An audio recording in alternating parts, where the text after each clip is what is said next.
제132편 로마에서 머무르는 동안 4. 개인적 봉사. 예수는 로마에 있는 동안 다가오는 하늘나라에서 미래의 제자가 될 남녀를 준비하는 이 일에 모든 여가를 쓰지는 않았다. 그는 세계에서 가장 큰 국제적인 도시인 로마에서 살아가는 모든 인종과 계층의 사람들에 대한 깊이 있는 지식을 얻는데 많은 시간을 보냈다. 그는 사람들이 육체적으로 살고 있는 삶에 대해 어떻게 반응하는지 배우고자 했으며 또한 그들의 삶을 더 풍성하고 가치 있게 만들기 위해 무엇인가 말하거나 행동하려고 했다. 이 기간 동안 그의 종교적인 가르침은 후의 12제자를 가르치고 무리에게 설교할 때와 다르지 않았다. 그의 메시지의 핵심은 항상 하늘 아버지의 사랑과 그분의 자비의 진리, 그리고 사람이 바로 이 사랑의 하나님을 믿는 아들이라는 좋은 소식이었다. 보통 예수의 사회적 접촉 기법은 사람들에게 질문을 던져 그들을 이끌어내고 대화하도록 만드는 것이었다. 회담은 보통 그가 질문을 던지는 것으로 시작되어 그들이 그에게 질문을 던지며 끝나곤 했다. 그는 질문을 하거나 대답을 하면서 가르치는데 모두 능숙했다. 원칙적으로 그는 가장 많이 가르친 사람들에게 가장 적게 말했다.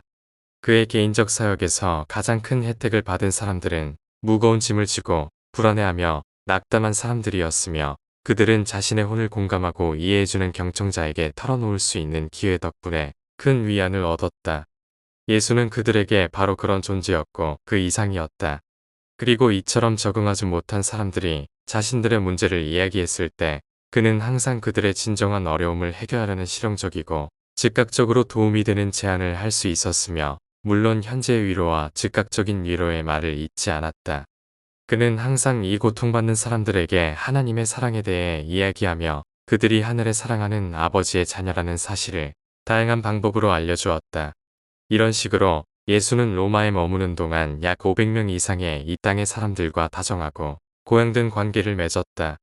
따라서 그는 예루살렘에서는 물론 알렉산드리아에서도 거의 얻을 수 없었던 인류의 다양한 종족에 대한 지식을 얻었다. 그는 이 6개월을 자신의 지상생활 중 가장 풍요롭고 유익한 기간 중 하나로 여겼다.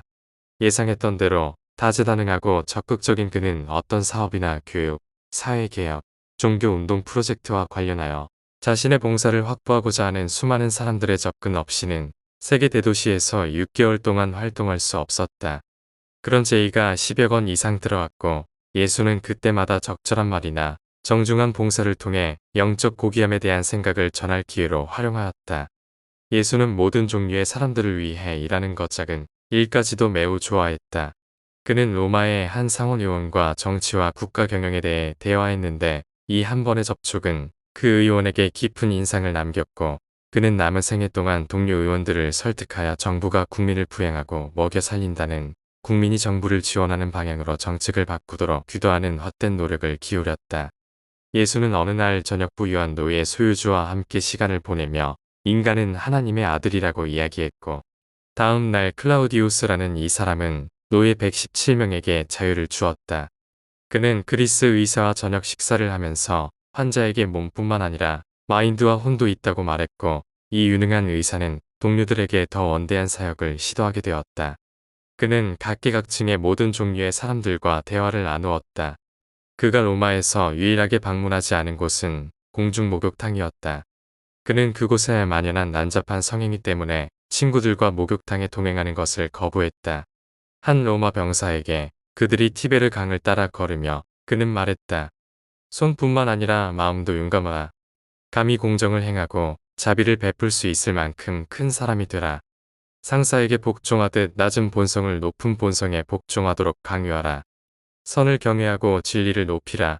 추함 대신 아름다움을 선택하라. 동료들을 사랑하고 온 마음으로 하나님께 다가가라. 하나님은 하늘에 계신 너의 아버지이시다. 포럼의 연사에게 예수는 이렇게 말했다.